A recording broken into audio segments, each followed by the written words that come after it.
Donald Trump's new tax reform plan is most likely to benefit business owners who lived in low-tax states, people who don't take deductions, and heirs of very large estates, according to the Wall Street Journal.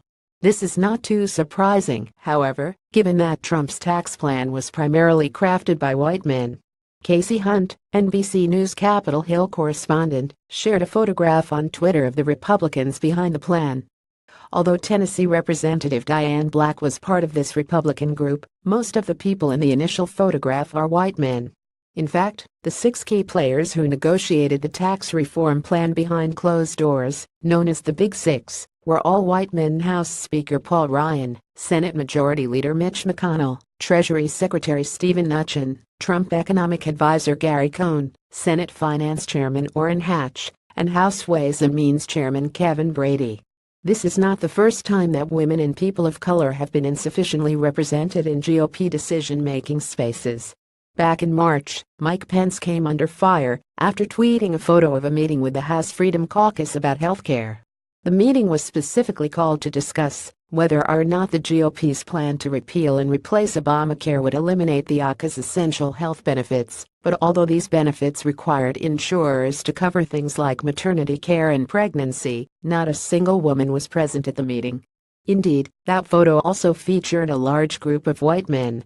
Trump unveiled the GOP's new tax reform framework on Wednesday in Indiana, where he lauded it as historic. "This is a once-in-a-generation opportunity, and I guess it's probably something I could say that I'm very good at," Trump said. "I've been waiting for this for a long time. We're going to cut taxes for the middle class, make the tax code simpler and more fair for everyday Americans. And we are going to bring back the jobs and wealth that have left our country and most people thought left our country for good." According to USA Today's editorial board, a simplification of the tax code is long overdue, but Trump's new tax plan is nonetheless unlikely to help the voters who put him in office.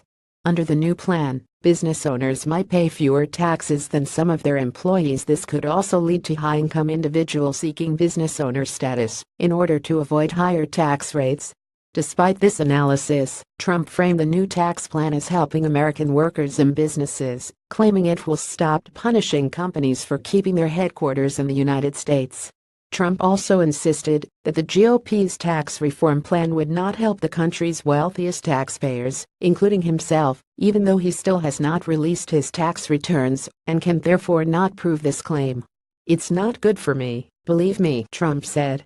He added, "What is good for me, not only as president in legacy, what is good for me is if everything takes off like a rocket ship, like it should have for 20 years. That's good for me. That's good for everyone. And that's what I think is going to happen." And a lot of very wealthy people feel the same way, believe me.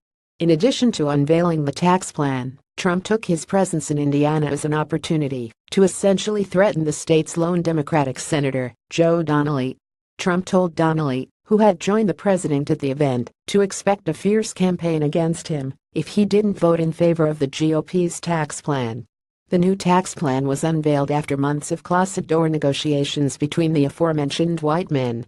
Despite the lack of representation in the team that crafted the plan, Trump nevertheless suggested that he expected to draw some Democratic support for it, arguing that tax reform has not historically been a bipartisan issue.